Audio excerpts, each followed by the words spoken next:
से आगे मैं गुमशुदा सी रात हूँ मेरी खुशनुमा सुबह। জমিদারের বাচ্চা, তাড়াতাড়ি রান্না শেষ করে ফ্লোর পরিষ্কার কর, না হলে রাতের খাওয়া বন্ধ। কাজ করতে বললেই ওর শরীর খারাপের বাহানা শুরু হয়ে যায়। মাম্মি, ন্যাকামি করে কথা বললে ভেবেছিস আমি গলে যাব? এইটুকু শরীর খারাপে কাজ করা বন্ধ করলে আমিও তোর খাওয়া বন্ধ করতে সময় নেব না। দূর, এত রাতে কে এলো? তুই ফ্লোর মুছা দে, আমি দেখছি কে আসছে। বলেই দরজা খুলতে চলে গেলেন লিসা বেগম। তে মামি যাওয়ার দিকে তাকিয়ে নিঃশব্দে চোখের পানি ফেলতে ফেলতে কিচেনে চলে গেল। তের বাবা মানে ছোটবেলায় সড়ক দুর্ঘটনায় মারা গেছে। এরপর থেকে তের মামা মামি তেকে দেখাশোনার নাম করে তেদের বাড়িতেই থাকে। তের মামা তেকে ভালোবাসলেও তের মামি সহ্য করতে পারে না। বাড়ির সব কাজ থেকে দিয়ে করায়, এমনকি ভুল হলে মারধরও করে। লিসা বেগম দরজা খুলতেই দেখলেন কালো পোশাক পরা কয়েকজন লোক দাঁড়িয়ে আছে। মহিলা একটু ঘাবড়ে গেলেন। কারা আপনারা? এত রাতে আমাদের বাড়িতে কেন এসেছেন? দরজা থেকে লিসা বেগমকে পাশ কাটিয়ে একজন লোক ভেতরে ঢুকে পড়ল।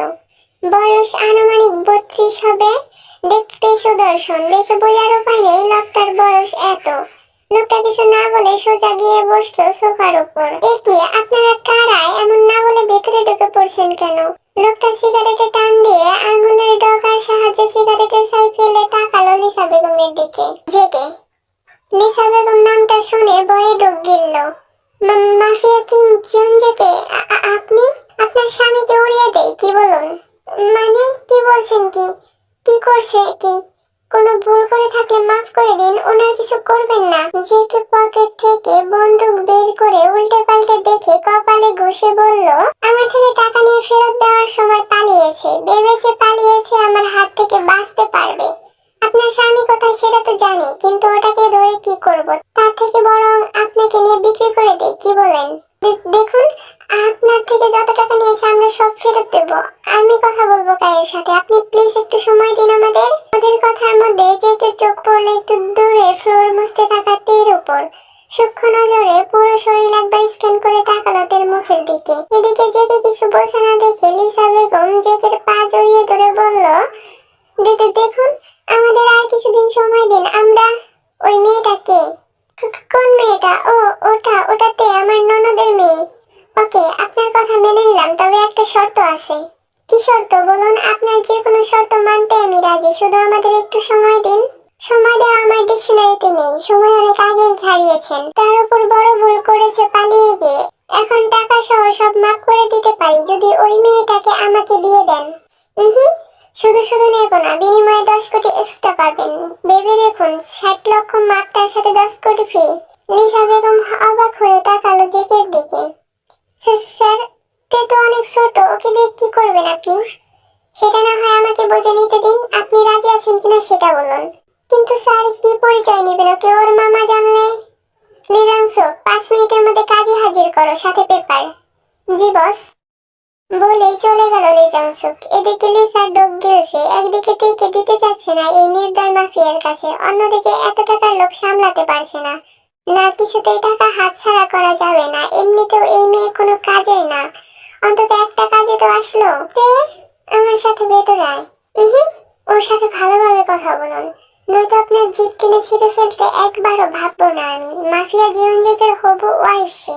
লিসা মনে মনে মুখ বেঞ্চালো। অতঃপর তেকে নিয়ে রুমে গিয়ে সুন্দর করে নিজের একটা কাপড় পরিয়ে সাজিয়ে দিতে লাগলো। তে অনেকবার জিজ্ঞেস করলেও শুধু বলেছে আজকে নাকি তের বিয়ে, তে শ্বশুর বাড়ি যাবে। তবে তের বয়স 16 হলেও মানসিক ভাবে বড় হয়নি খুব একটা। মামির অত্যাচার আর বাবা মার মৃত্যুতে অনেক বেশি ট্রমাটাইজ ছিল সে। তাছাড়া লিসা কখনো বাইরে যেতে দেয়নি, যেখান থেকে বান্ধবীদের সাথে মিশে কিছু শিখতে পারবে। তেকে সাজিয়ে আনার পর সমস্ত নিয়ম কানুন মেনে বিয়ে সম্পূর্ণ হতে জেকে একটা চেক লিসার দিকে ছুঁড়ে মারে, বলে এই শহরে যেন আজকের পর থেকে না দেখি, তাহলে ডাইরেক্ট উপরে চলে যাওয়ার টিকিট কেটে দেবো, মাইন্ড ইট। এই পচা লোক, আপনি ছাড়ুন আমাকে, আমি যাবো না। মাম্মি, আমাকে নিয়ে যাচ্ছে, তুমি কিছু বলছো না কেন? আমাকে ছাড়ো। বেবি গার্ল, আমি ওর হাজবেন্ড, প্লিজ ডোন্ট প্যানিক। আমি তোমাকে তোমার বাড়ি নিয়ে যাচ্ছি। না, এটা আমার বাড়ি, আমি আপনার সাথে যাবো না। আপনি পচা, মামির সাথে পচা ব্যবহার করেছেন। মামি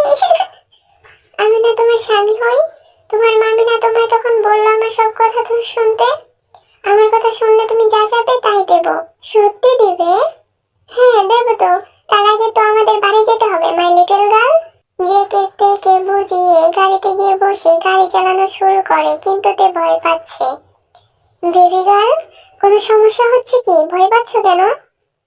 বললে মারবে আমাকে। মারবো কেন সোনা? তোমার শরীর মার খাওয়ার জন্য তৈরি হয়েছে নাকি? ওই শরীর শুধু আদরের জন্য তৈরি। এখন বলো কি হয়েছে? আমার ভয় করছে আঙ্কেল। হোয়াট? আমাকে বিয়ে করেছো তুমি মাই বাট? আমি তোমার হাজবেন্ড হই, নট আঙ্কেল। সরি। তাহলে কি বলে রাখবো আমি তোমাকে? যেটা বলে তুমি বেটার ফিল করো সেটাই বলো। এখন বলো কি হয়েছে? আমার ভয় লাগছে কুকি। গাড়ি আম্মুকে নিয়ে গেছে, আমাকেও নিয়ে যাবে বলেই হু হু করে কান্না করে দেয় তে। জাঙ্কুক তেকে টেনে নিজের কোলে বসিয়ে এক হাত দিয়ে মাথায় হাত বুলিয়ে অন্য হাত দিয়ে টাইপ করছে। বেশ কিছুক্ষণ পর তের কান্না থেমে গেছে, কিন্তু এখনো ফুপিয়ে যাচ্ছে, যার কারণে তের শরীর নড়ছে। আর এদিকে জাঙ্কুকের ছোট ভাই আস্তে আস্তে দাঁড়াচ্ছে। কুকি, তোমার ওখানে কি? আমাকে কেমন ধাক্কা দিচ্ছে। জেকে ঠোঁট কামড়ে নিজেকে শান্ত রাখার চেষ্টা করে বলল, ওটা তোমার লিটল কুকি বেবি গার্ল। ও, কিন্তু ওখানে কি করে? ওটা দিয়ে কি হয় কুকি? আর আমাকে ধাক্কা কেন দিচ্ছে? ওটা তোমাকে আদর করতে চাই সোনা। বেশি নড়ো না প্লিজ। তোমাকে অনেক আদর দেবো, কিন্তু এখানে না সোনা, বাড়িতে যাই আগে।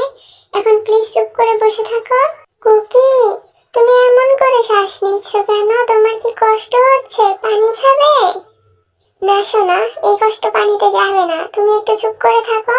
দেখতে দেখতে গাড়ি এসে থামলো এক বিশাল ভিলার সামনে। ততক্ষণে জেকের বুকে ঘুমিয়ে গিয়েছে তে। জাঙ্কুক ওভাবে থেকে কোলে নিয়ে বেরিয়ে ভেতরে ঢুকে নিজের রুমে চলে গেল। অতঃপর থেকে শুইয়ে দিয়ে দ্রুত ওয়াশরুমে গিয়ে শাওয়ারের নিচে দাঁড়িয়ে নিজেকে শান্ত করার চেষ্টা করতে লাগলো। সোনা, এখন ঘুমিয়ে নাও। কাল থেকে তোমাকে আর ঘুমাতে দিচ্ছি না পাখি। আমার 32 বছর জীবনে তুমি প্রথম যে আমাকে হানি করার জন্য কিছু করোনি বেবি গার্ল। তোমাকে দেখলে আমার নেশা লেগে যাচ্ছে মাই লিটল গার্ল। বললেই নিজের হাতে শান্ত করতে লাগলো নিজের ছোট ভাইকে। 2 ঘন্টা শাওয়ার নিয়ে বেরিয়ে এসে থেকে জড়িয়ে ধরে শুয়ে ঘুমিয়ে পড়লো। কুকি, তুমি কোথায়? আমি এখানে কেন? কুকি, ম্যাম আপনি উঠে গিয়েছেন? আসুন আমি ফ্রেশ করিয়ে দিচ্ছি, এরপর খাবার খাবেন। তুমি কে? আমার কুকি কোথায়?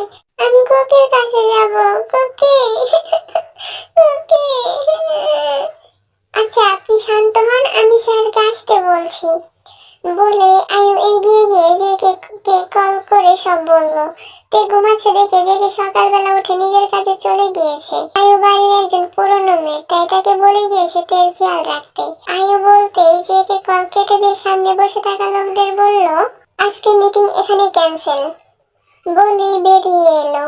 কেউ কিছু বলার সাহস পেল না। মাফিয়া বসের পাওয়ার সম্পর্কে সবার জানা আছে। জেকের পেছন পেছন লিজাং সোকও বেরিয়ে এলো। গাড়িতে এসে বসতেই গাড়ি স্টার্ট দিল লিজাং সোক। লিজাং সোক, সামনে মার্কেটে নেমে কিছু স্ট্রবেরি আর চকলেট নিয়ে আসবে। ওকে? ওকে বস। জেকে বাড়িতে ঢুকে সোজা নিজের রুমে চলে গেল। দেখলো তে জানালার সামনে বসে জেকের পারফিউম আর বডি ইনগ্রিডিয়েন্টস দিয়ে মেঝেতে ছুঁড়ে ছুঁড়ে খেলছে আর খিলখিলিয়ে হাসছে। জেকে দরজায় হেলান দিয়ে কিছুক্ষণ দেখলো সেই মনোমুগ্ধকর দৃশ্য। অতঃপর এগিয়ে গিয়ে জড়িয়ে ধরে তে প্রথমে ভয় পেল জেকে দেখে ঘুরে দাঁড়িয়ে মুখ ফোলায়। তেতে রাগ করেছে। কুকির সাথে কথা বলবে না। কুকি পচা। সরি সোনা, কুকি আর তেকে না বলে কোথাও যাবে না। এবার আমার দিকে তাকাও দেখি যান। তেতা অন্যদিকে তাকিয়ে থাকলে জেকে থেকে কোলে নিয়ে সোফার উপর বসে জড়িয়ে ধরিয়ে থাকে। কিন্তু জেকে এত জোরে জড়িয়ে ধরেছে যে ছোট্টদের কষ্ট হচ্ছে। কুকি আমাকে ছাড়ো, আমার কষ্ট হচ্ছে। জান, আমি তো আস্তে করে ধরেছি। কোথায় কষ্ট হচ্ছে তোর? জেকের এইটুকু ধরাই যে কারোর সহ্য করা কঠিন, মাফিয়া বসকে কে বোঝাবে? শোনা, আমার এইটুকু সহ নিতে না পারলে আমাকে পুরোটা সামলাবি কি করে? আমি যে বেশি দূরে থাকতে পারবো না। কি আছে তোর মধ্যে? কাছে আসলে মিশে যেতে ইচ্ছে করে তোর সাথে। বলেই গলায় নাক ঘষতে লাগলো। কুকি, তুমি কি করছো? আমার সুর লাগছে তো। আদর করছি জান। চল এখন খাবার খাবি, নয়তো আমাকে রাতে সামলাবি কি করে? মোটেও অসুস্থ হলে চলবে না জান। বলে থেকে কোলে নিয়ে নিচে গিয়ে খাবার খাইয়ে দিল। অতঃপর রুমে এসে থেকে বসিয়ে রেখে গোসল করে এসে বিছানায় শুয়ে পড়লো। মাথা ব্যথা করছে খুব। কি তোমার কি হয়েছে? তোমার কি মাথা ব্যথা করে? আমি টিপে দেব? জেকে কিছু বলছে না দেখে এগিয়ে গিয়ে জেকের মাথায় হাত বুলিয়ে দিতে লাগে। এদিকে নরম হাতের স্পর্শ আর ছোট ছোট টান লাগায় চুলে ভালোই আরাম লাগছে। জেকে ঘুমিয়ে গিয়েছে অনেকক্ষণ। তে তো দুপুর অব্দি ঘুমিয়েছে, এখন আর ঘুম পাচ্ছে না। একা একা কি করবে, তাই কিছু বুঝতে না পেরে জেকে ডাকতে লাগে। কুকি, ও কুকি, ওঠো না, আমার সাথে খেলো। কুকি, বেবি গার্ল, একটু ঘুমাতে দাও জান, রাতে খেলবো প্রমিস। কুকি, তুমি আমাকে এমন করে ধরেছো কেন? আমার কেমন যেন লাগছে। কুকি জান, আমাকে আদর করতে দে, অনেক আদর দেব। বলে তের কোমর পেঁচিয়ে ঠোঁট ঠোঁট ডুবিয়ে ছোট ছোট চুমু খেতে লাগলো। ব্যথা দিচ্ছে না দেখে তে নিজেও বাধা দিচ্ছে না। জেকে গলায় নামতেই তোমার কেমন কেমন লাগছে কুকি। কুকি তুমি সরো, এখন বাধা দিস না জান, তোকে আমার খুব প্রয়োজন এখন পাখি। বলে তেকে বিছানায় শুয়ে দিয়ে তের জামা খুলে ফেলতে শুরু করলে তে বাধা দেওয়ায় জামা টেনে ছিঁড়ে ফেলে। এতে তে ভীষণ ভয় পায়। তুমি পচা, সরো, তুমি আমার কাছে আসবে না, আমার লাগছে কুকি। জেকে কোনো কথা না বলে মুখ ডুবিয়ে দেয় তের গলায় আর এক হাত নিয়ে রাখে তের কমলার উপর। এদিকে তে সারানোর জন্য জেকে ইচ্ছে মতো খামচি ঘুষি দিচ্ছে। এতে যেন জেকের আরো উত্তেজনা অনুভব হচ্ছে। চুমু দিতে দিতে উত্তেজনার বসে কামড় বসিয়ে দেয় জেকে। তে চিৎকার করে ওঠে। এরপর মুখ ডুবিয়ে দেয় বুকে, সেখানে ছোট ছোট চুমুতে ভরিয়ে দিতে থাকে। আমাকে ছাড়ো কুকি। সরি পাখি, আই কান্ট কন্ট্রোল মাইসেলফ, একটু সহ্য করে নিও। এরপর চুমু দেওয়ার সাথে সাথে এক হাত কমলা চাপতে থাকে এবং অন্য হাত নিয়ে রাখে ফ্লাওয়ারে। সেখানে কিছুক্ষণ আঙ্গুল ঘষে ধীরে ধীরে এক আঙ্গুল ঢুকিয়ে দেয়। কুকি ছাড়ো। জেকে শুনে না, ঠোঁট দিয়ে আঁকড়ে ধরে তের ঠোঁট আর এক হাতে কমলা চাপতে চাপতে নিচে আস্তে আস্তে প্রেস করতে লাগে এবং তের গলায় ঘাড়ে জোরে জোরে চুমু খেতে থাকে। এরপর মুখ নামিয়ে দেয় কমলার উপর। বেবি গার্ল, তোমার এগুলো এত ছোট কেন? সমস্যা নেই, আমি বড় করে নেব। আমার ব্যথা লাগছে কুকি, তুমি এসব কি করছো? আমি বাড়ি যাবো, আমাকে ছাড়ো কুকি। তে এমন কথায় মুহূর্তেই জেকে রাগ উঠে যায়। তেকে ছেড়ে দিয়ে উঠে বসে নিজের পরনে থাকা প্যান্ট খুলে ফেলে। সেদিকে তাকিয়ে ভয়ে কান্নার গতি বাড়িয়ে দেয়। উঠে বসে পড়ে। জেকে তেকে শুইয়ে দিয়ে ওর দুই পায়ের মাঝে গিয়ে বসে পড়ে এবং মুখ এগিয়ে নিয়ে চুমু খেতে খেতে নিজের বেড়ানাকে এক ধাক্কায় ঢুকিয়ে দেয় তের ফ্লাওয়ারের মধ্যে। তে ব্যথায় ঘুমিয়ে ওঠে, ছোটার জন্য ছটফট করতে লাগে, কিন্তু মাফিয়া জেকে নিজের মধ্যে কোনো কন্ট্রোল নেই এই মুহূর্তে। সে ভুলে গিয়েছে তের বয়স কম। আদরে চুমুগুলো মুহূর্তে রূপ নেয় কামড়ে। বেড়ানার ধাক্কাগুলো আগের থেকে বেড়েছে। এদিকে তের ফ্লাওয়ার থেকে রক্ত ছিটকে বিছানা নষ্ট হয়ে যাচ্ছে। তে চিৎকার করছে। জেকে এক হাত দিয়ে কমলার কাজ করছে, অন্য হাত দিয়ে তের দুই হাত খাটের সাথে পিন করে ঠোঁটে ঠোঁট ডুবিয়ে নিজের কাজ করে যাচ্ছে। কুকি, আমার লাগছে কুকি, ছাড়ো। Cookie, Cookie. You are so tasty, my little girl. I can't control myself, baby girl.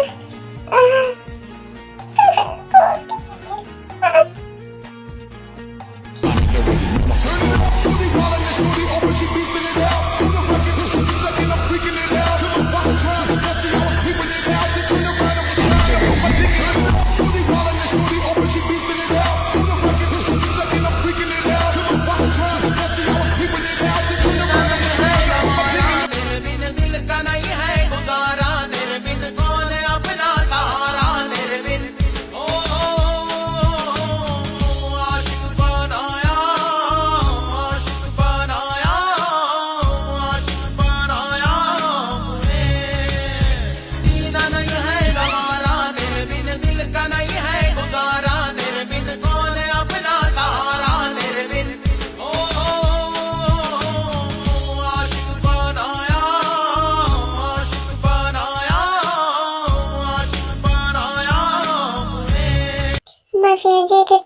শেষ হলো পাক্কা 4 ঘন্টা পর।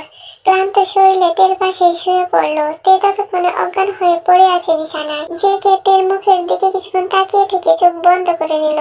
অতঃপর চোখ মুখে নিজেকে শান্ত করে উঠে থেকে কোলে করে ওয়াশরুমে গিয়ে ফ্রেশ করিয়ে সোফার উপর শুয়ে বিছানা পরিষ্কার করে নতুন বেডশিট পেতে শুয়ে নিজেও পাশে শুয়ে জড়িয়ে ধরে চুমু খেয়ে ঘুমিয়ে পড়লো।